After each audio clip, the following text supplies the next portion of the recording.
السلام علیکم ګرانو کتونکو، زه یم ستاسو ملګری ستاسو ورور وقار خان د پروګرام سپېڅلي پښتانه سره. نن موږ د معیارو جندول مشر او ډېر خوږژبي شاعر عبدالعزیز عزیز صاحب سره ناست یو. دغه پروګرام تی ریکارډ کوو. عزیز صاحب د احسان باچا خوبلن صاحب د محفل شاعر دی او د چاربیتې شاعر دی. په نن سبا دور کې چاربیته ډېره نایابه ده. عزیز صاحب ډېرې ښکلې ښکلې چاربیتې لیکي. راځئ چې له عزیز صاحب سره د هغوی د ژوند او د هغوی د فن په هکله څه خبرې وکړو. عزیز صاحب خپل پروګرام سپېڅلي پښتانه کې د هرکلی او سلامونه وایم.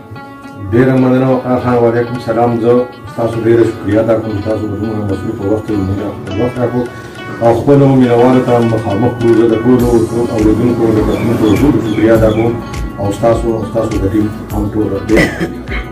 عزیز صاحب مونږ په معیارو کې ستاسو د لمن نه لاندې شاعري کړې ده، ستاسو د جولۍ نه لاندې مونږ ادب زده کړی دی. شکر دی چې الله پاک راته ستاسو غوندې مشران راکړي دي. مونږ په تاسو باندې نازېږو، په تاسو باندې ډاډه یو. بیا درته هرکلی وایم او ډېره مننه ستاسو کوم چې مونږ له خپل قیمتي وخت راکړو د معیار نیوز د پروګرام سپېڅلي پښتانه دپاره او زما دپاره. زه یو ځل بیا ستاسو ډېره مننه کوم او ستاسو احسانمند یم. عزیز صاحب شاعري د کوم وخت نه کوئ؟ څومره وخت تاسو د شاعرۍ وکړو؟ وقار خان زه ډېر ورکوټ یم. موږ به چې کله سکول کې سبق وهو په پرایمري کې چې کله وم نو زما به د دې سره ډېر زیات شوق و. ما به د مختلفو شاعرانو کتابونه اخیستل او په هغه وخت کې انا ټکه پیسه وه. ما به کتل او لکه ډېر په شوق به مې کتل او دا سوچ به مې کوو که چېرته یاره داسې وخت به راشي چې زه به هم داسې یو شعر نیم ولیکم او زما یو ملګري به وي او هغه به یې واوري او هغوی به خوشحاله شي په دې باندې. نو زه د ډېر وخت نه د دې او کوم بیا داسې وخت راغی زما ټول عمر په کراچۍ کې تېر کړی. د غربت په وجې نه موږ هلته کې وو نو بیا به مې هلته کې څه کله په یو ملګري پسې څه ګپ شپ لیکلی، کله په بل ملګري پسې څه ګپې شپې لیکلي. داسې طنز مزاح به مې کوو.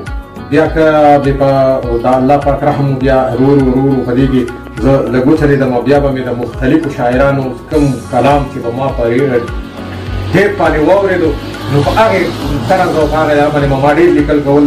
ما ښه لیکل په هغې باندې کړي وو. د هغې نقل مې کړی و. ځمکه پردۍ وه خو ما پرې لیکل ډېر مزېدار کړي وو.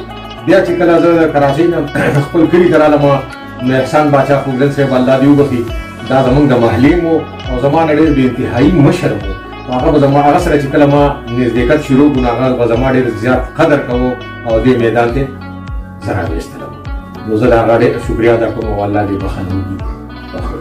آمین آمین. خوبلن بابا وایي چې په زنه یې رسا په قوتي خالي ښه اشنا، په زنه یې رسا په قوتي خالي ښه اشنا، چې سترګو د مین ته یې یو سوالي ښه اشنا. په پنګه د سپرلو کې زما نوره زرۍ نه وه، غانټول مې په پکول کې کال په کالي ښه اشنا. سبا به تې بیا پیغلې پښتني ورونه بلکې خوبلن مې په ایرو کې لکه لالي ښه اشنا. عزیز صاحب تاسو څه چې زه پروګرام کوم تاسو سره چې خبرې کوم نو ما ته خوبلن بابا را یادېږي. ډېر پروګرامونه مونږ د ټي وي دپاره او د مختلف ویډیوز دپاره یو ځای ریکارډ کړي وو. تاسو ته به یاد شي چې خوبلن بابا هم حیات و. نن ما ته به دې موقع د هغو کمی محسوسېږي نو دغه شعرونه مې د دغې خبرې هغه غمازي وکړه چې خوبلن بابا مونږ ته یاد دی، زمونږ نه هېر نه دی. عزیز صاحب خبرې ډېرې دي، سوالونه مې هم ډېر دي، شعرونه به درنه هم اورو. خو یوه پوښتنه لرم چې ستاسو تعلق دلته په جندول کې د کوم ادبي تنظیم سره شته که نه؟ او په کراچۍ کې چې تاسو وخت تېرو نو هلته هم څه ادبي تنظیم ادبي ټولنې سره اړیکې درلودې که نه؟ وقار خانه په کراچۍ کې خدای شته چې ما ډېر کوشش هم کړی خو زما خپلې مجبورۍ ډېرې وي. ما د هغې وجې نه زه د کراچۍ کې د یوې ټولنې سم وابسته شوی نه وم او بیا چې دلته کې رالم نو د خوبلن بابا په وجې باندې بیا زه د دې ټولنو سره اشنا شوم او اوس ډېر وخت مې په دې کې تېر کړ.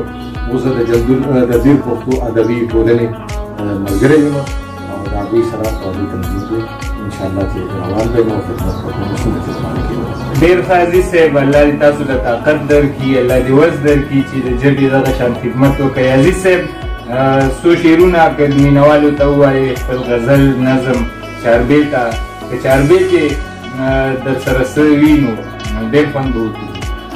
وقار خان چابې ته به انشاءالله په بل پروګرام کې انشاءالله زه د ځان سره راوړم. اوس زمونږ هغه عمر هم نه دی، یاداشت هم زمونږ کمزوري دي ډېر زیاته او داسې راته یادېږي نه. انشاءالله چې زه به راوړم بیا بل پروګرام کې به ملګرو مینوالو شریک کړو. اوس به درته زه یو څو شعرونه ووایم چې دا یو کلام دی چې وقار خان پلار د زوی نه او زوی د پلار نه سر ټکوي. پلار د زوی نه او زوی د پلار نه سر ټکوي، آخره زمانه شوه یار د یار نه سر ټکوي. ډېر مننه. او مدرسه کې استادان د شاګردانو، مدرسه کې استادان د شاګردانو، هر سړی د خپل روزګار نه سر ټکوي. او شعر دی وایي څوک د خیر خبره نه اوري نن سبا، څوک د خیر خبره نه اوري نن سبا، خو مور د لور د ډېر سینګار نه سر ټکوي. مننه. او ښځه هم او خاوند دواړه د یو بل نه، ښځه هم او خاوند دواړه د یو بل نه، هم انګور د کور د کار نه سر ټکوي. مننه. او په ګاونډ کې ګاونډي د ګاونډي نه، په ګاونډ کې ګاونډي د ګاونډي نه، رشته دار د رشته دار نه سر ټکوي. او تحفظ پکې د سره هړو نشته، تحفظ پکې د سره هړو نشته، عوام ځکه د سرکار نه سر ټکوي. ډېر قاضي صاحب دا شعر راته بیا. مننه. تحفظ پکې د سره هړو نشته، عوام ځکه د سرکار نه سر ټکوي. او مین زړونه همیشه په محبت کې، مین زړونه همیشه په محبت کې، د نفرت د هر بازار نه سر ټکوي. او هوښیار هسې دی که مقل ته حیران دی. هوښیار هسې دی که مقل ته حیران دی، دا کمقل د هوښیار نه سر ټکوي. مننه. او په خزان کې بلبلان د خپل قسمت ته، په خزان کې بلبلان د خپل قسمت ته، د سپېره سوي ګلزار نه سر ټکوي. او ډېر بېوسه غریبان په دې دنیا کې، ډېر بېوسه غریبان په دې دنیا کې د خانانو د بیګار نه سر ټکوي. او اخیری شعر دی وقار خان بر نه حقه عزیز لاړلو بوډا شو، د نااهلو د کردار نه سر ټکوي.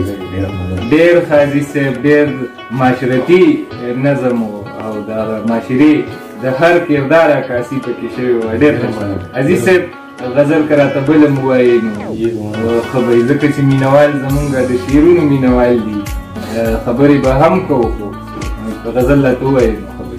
ډېره مننه. دا یو ورکوټی شانې غزل دی. خپل چې د پکار په دې دنیا نشي نو ورک دي شي، او ستا چې په ژوندون باندې خیرخوا نشي نو ورک دي شي. او داسې خپل د خپل هډو د چا نشي، داسې خپل د خپل هډو د چا نشي، مړ چې په عزت ستا په حیا نشي نو ورک دي شي. مننه. او تشې مې د خولې خبرې بدې شي، تشې مې د خولې خبرې بدې شي، ټینګ چې په واده او په وفا نشي نو ورک دي شي. او شعر دی ورکې دي شي داسې یارانې او یار ته چې لورایه په خندا نشي نو ورکې دي شي.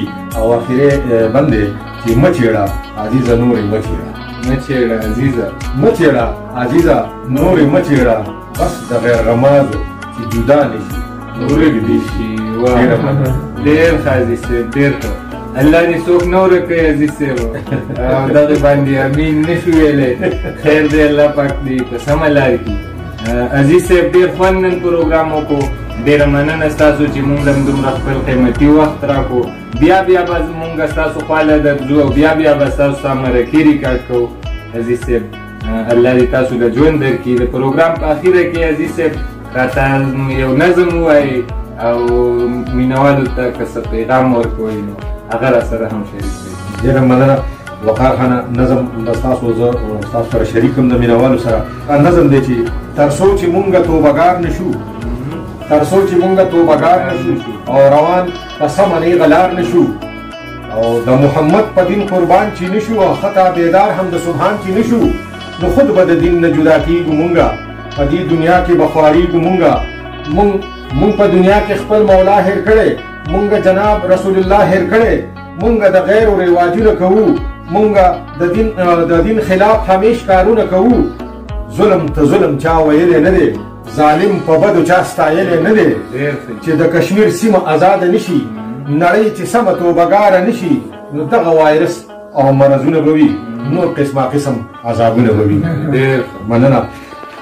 دغه وایرس او مرضونه به وي، نور قسمه قسم عذابونه به وي. بېحیایي شوه په دنیا کې ډېره، شوه چم پچم او په هر چا کې ډېره.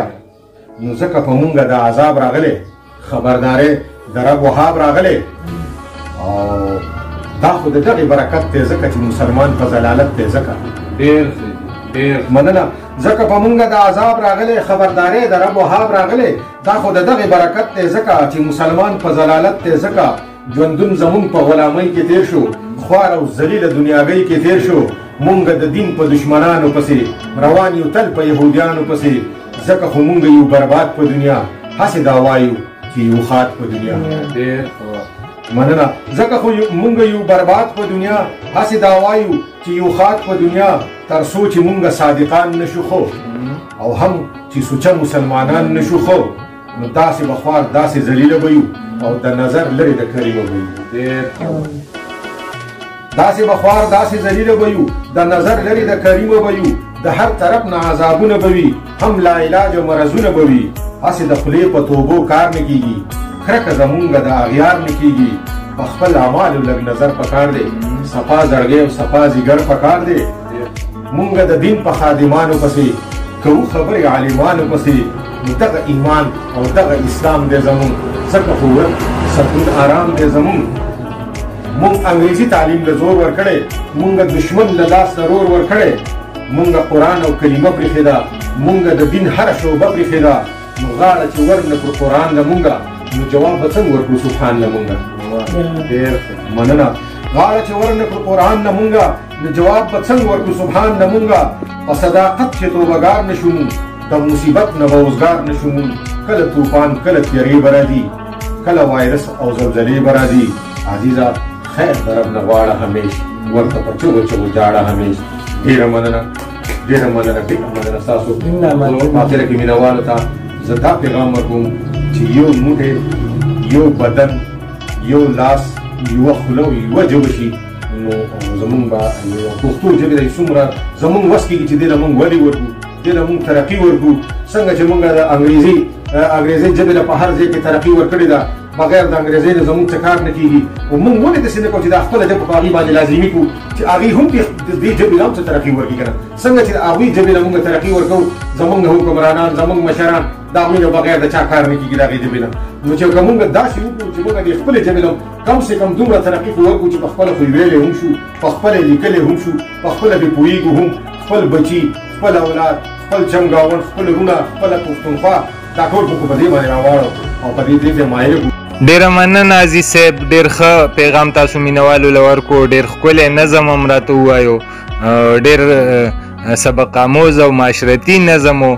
مینوالو د بل پروګرام د پورې درنه اجازت غواړم د اندیش بابا په دغه شعرونو چې پسه د مروره چرته تلې د پښتو، پسه د مروره چرته تلې د پښتو، دا ولې په دې ښار کې داسې غلې د پښتو.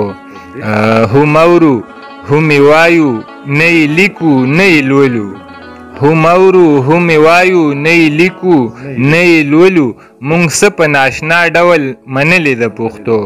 ډیره مننه او اجازت درنه غواړم د بل پروګرام پورې. د لوی الله په امان.